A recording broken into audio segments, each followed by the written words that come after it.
السلام علیکم ناظرین، میں ہوں نعیم قریشی۔ اسلامی دنیا کے دو اہم ملک ترکی اور پاکستان دونوں اقتصادی طور پہ شدید مشکلات کا شکار ہیں اور دونوں ہی اپنی خارجہ پالیسی کی وجہ سے زیر عتاب ہیں۔ دونوں ملکوں کے لیڈر صدر طیب اردوان اور وزیر عمران خان بین الاقوامی فورمز میں مسلمانوں کا نقطہ نظر بہت مضبوطی سے دنیا کے سامنے رکھتے ہیں اور حقیقی معنوں میں مسلمانوں کی نمائندگی کرتے ہیں۔ پھر یہ دونوں ملک مشکلات کا شکار کیوں ہیں؟ پہلے ترکی کی بات کر لیتے ہیں۔ گزشتہ سال نومبر میں اگر آپ استنبول جاتے تو آپ کو $1 کے عوض 8 لیرہ مل سکتے تھے، لیکن اگر آج دسمبر 2021 میں آپ استنبول جائیں گے تو آپ کو $1 کے عوض 16 لیرہ ملیں گے۔ لیرہ ترکی کی کرنسی ہے، لیکن ایک ایسا وقت بھی تھا کہ اگر آپ $1 پیش کرتے تو آپ کو 15 لاکھ یا 1.5 ملین لیرہ مل سکتے تھے، جنہیں سنبھالنا بھی آپ کے لیے مشکل ہو جاتا۔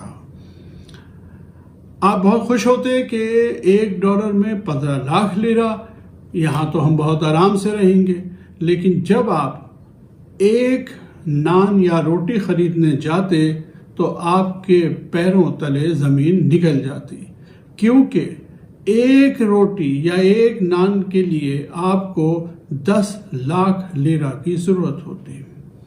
اگر آپ نے 2 نان لینے ہوتے تو آپ کو 20 لاکھ لیرہ کی ضرورت ہوتی ہے۔ ناظرین، یہ بات میں آپ کو خلافت عثمانیہ کے زمانے کی نہیں بتا رہا، یہ 500 سال پہلے نہیں ہوتا تھا، یہ بہت قریب ترین ماضی میں ہوتا رہا، یعنی 2002 میں ایسا ہی ہوا کرتا تھا جب طیب اردوان اقتدار میں نہیں تھے۔ طیب اردوان نے عوام سے یہ وعدہ کیا تھا الیکشن کے دوران میں کہ جب وہ آئیں گے تو کرنسی کو مستحکم کریں گے، ملک کی معیشت کو بحال کریں گے، تجارت کو بحال کریں گے اور ملک کو مضبوط بنائیں گے۔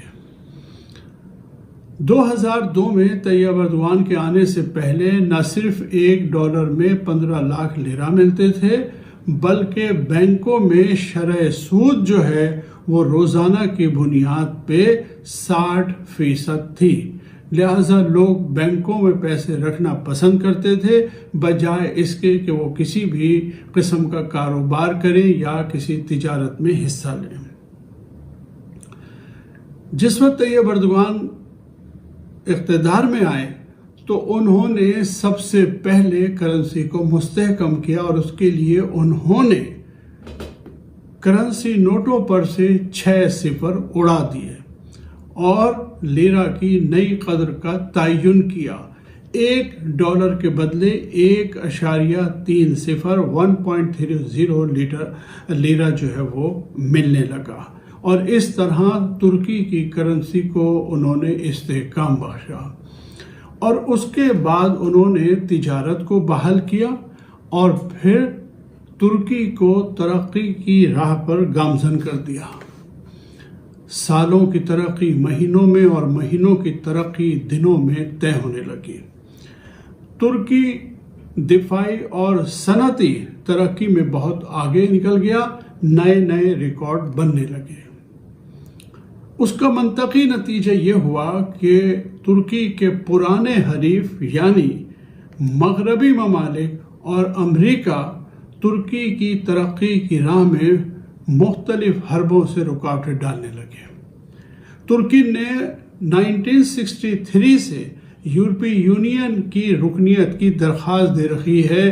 آج 58 سال گزر گئے، لیکن یورپی یونین ترکی کو یورپی یونین کی رکنیت دینے پر رضامند نہیں ہے۔ وہ مختلف بہانے گھڑتے ہیں رکنیت نہ دینے کے، حالانکہ ترکی جو ہے 1960 میں ہی نیٹو کا ممبر بن گیا تھا۔ یہ کولڈ وار کا زمانہ تھا امریکہ اور رشیا کے درمیان، اس وقت ایک اسلامی ملک کی ضرورت تھی نیٹو کو کہ جو کمیونزم کے پھیلتے اثر و رسوخ کے خلاف ان کے کام آ سکے. لہٰذا نیٹو کا ممبر جو ہے ترکی کو 1960 میں بنا لیا گیا. 1963 میں دی گئی اپلیکیشن پہ آج تک عمل نہیں ہوا اور آج تک ترکی کو یورپی یونین کا ممبر نہیں بننے دیا گیا. پچھلے سال کچھ سفارتی دباؤ کے تحت ایسے حالات پیدا ہوئے تھے کہ ترکی کو شاید رکنیت مل جائے، لیکن ایک جرمن قدامت پسند لیڈر نے ایک بیان داغ دیا اور کہا کہ اگر ترکی کو یورپی یونین کی ممبرشپ دی گئی تو یورپی یونین تباہ ہو جائے گا. یہ ایک حربہ تھا ترکی کو روکنے کا، کیونکہ اگر ترکی یورپی یونین کا ممبر بن گیا تو وہ بھی آزاد تجارت میں شامل ہو جائے گا، وہ بھی دنیا کے ساتھ بھرپور تجارت کر سکے گا. اس وقت ترکی پر کچھ تجارتی پابندیاں آئی تھیں.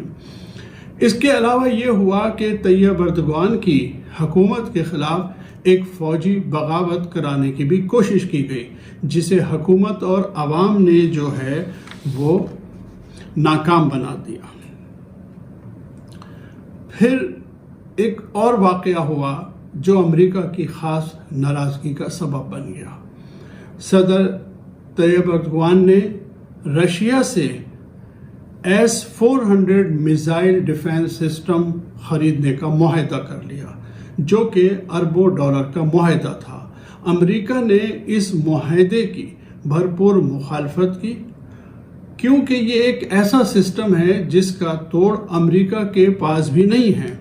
اور امریکہ نے کوشش کی کہ ترکی روس کے ساتھ یہ معاہدہ نہ کرے، لیکن حسب عادت طیب اردوغان نے اس بات سے انکار کر دیا.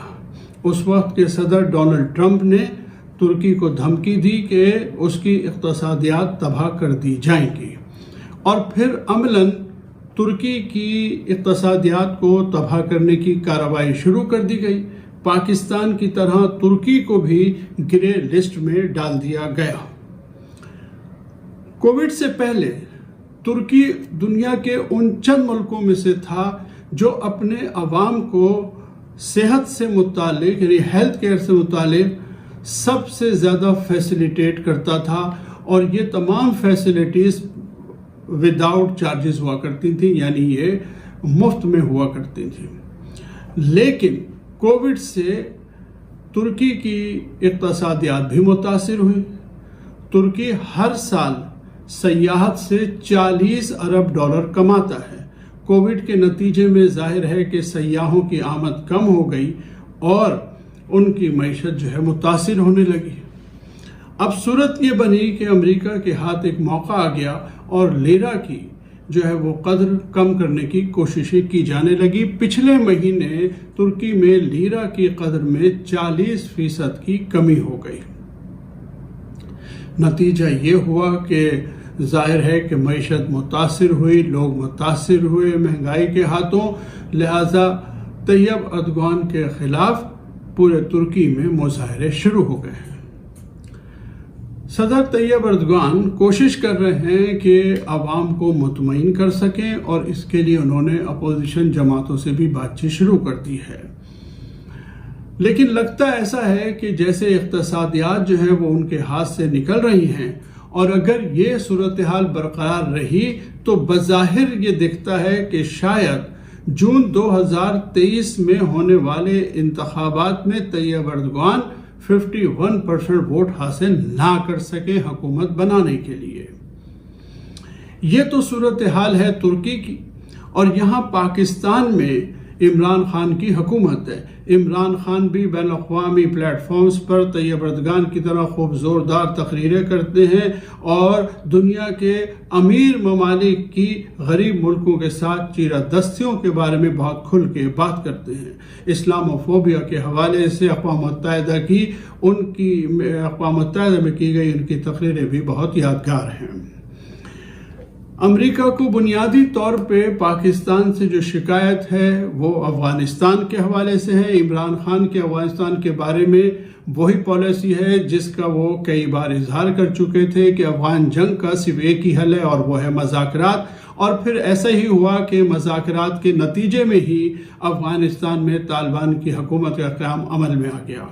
ان کی بات سچ ثابت ہوئی کہ امن مذاکرات کے ذریعے ہی مسئلہ حل ہوا۔ دوسرا اختلاف امریکہ کا ہماری چائنا کے ساتھ جو ہے قربت ہے، سی پیک ہے۔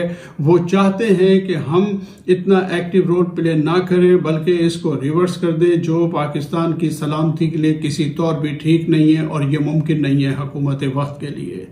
ایک اور نکتہ یہ ہے کہ 40 سال کے بعد، تقریباً 40 سال کے بعد ایسا ہوا کہ کسی حکمران نے رشیا کے ساتھ اپنے تعلقات کو معمول پر لانے کی کوشش کی ہے، ورنہ روایتی طور پہ رشیا بھارت کے نزدیک ترین ملک تھا۔ اب پہلی بار ایسا ہوا ہے کہ رشیا کے ساتھ ہمارے تعلقات نارمل ہو رہے ہیں۔ چوتھی چیز جو ہے وہ یہ کہ سینٹرل ایشیا کی جو ریاستیں ہیں وہ بھی پاکستان کے ساتھ بہت قربت کا اظہار کر رہے ہیں، کیونکہ انہیں بھی گوادر کی پورٹ کی شدید ضرورت ہے چائنا کے ساتھ۔ یہ وہ وجوہات ہیں جن کی بنا پر پاکستان کا بازو مروڑا جا رہا ہے۔ ہم نے سب کچھ کر کے دیکھ لیا، لیکن اس کے باوجود پاکستان کو گرے لسٹ میں رکھا ہوا ہے۔ اس کے علاوہ IMF جو کچھ بھی ہمارے ساتھ کر رہا ہے، یہ سب کچھ امریکہ اور اس جیسی طاقتوں کے حوالے سے ہی ہمارے ساتھ ہو رہا ہے۔ میں سمجھتا ہوں کہ اس طیب اردگان نے جس طرح 2002 میں ترکی کو اتنے بڑے معاشی بحران سے بچایا تھا اور ملک کو ترقی کی راہ پر ڈالا تھا، اسی طرح اس دفعہ بھی وہ عوام کی مدد سے نہ صرف ایک اس بحران پہ قابو پائیں گے بلکہ ترکی کو جو ہے مزید بلندیوں پر لے جانے میں کامیاب ہو جائیں گے۔ کرائسس میں جو ہے وہ بہت عمدہ طریقے سے چیزوں کو ہینڈل کرنے کے عادی ہیں طیب اردگان صاحب۔ اسی طرح وزیر اعظم عمران خان کا بھی معاملہ یہی ہے کہ ہمارے ملک کی معیشت جو ہے اس وقت کرائسس کا شکار ہے، عوام مہنگائی کا شکار ہیں اور معاشی صورتحال یہاں بھی قابو سے باہر ہوتی جا رہی ہے۔ لیکن مجھے یقین ہے کہ عمران خان کو اگر عوام نے ذرا بھی سپورٹ کر دی تو عمران خان بھی ملک کو اس کرائسس سے نکالنے میں کامیاب ہو جائیں گے۔ دونوں ملکوں کے عوام کو یہی چاہیے کہ ان رہنماؤں کو سپورٹ کریں تاکہ یہ دونوں رہنما اپنے ملکوں کو ترقی کی بلندیوں پر لے جا سکیں۔ ہماری امیدیں انہی دو رہنماؤں سے وابستہ ہیں اور صرف ان دو ملکوں کے نہیں بلکہ عالم اسلام کے تمام ملکوں کی امیدیں انہی دو رہنماؤں سے وابستہ ہیں۔ ناظرین، آج تک کے لیے اتنا ہی۔ اگلی ویڈیو تک کے لیے اجازت دیجیے۔ اللہ حافظ۔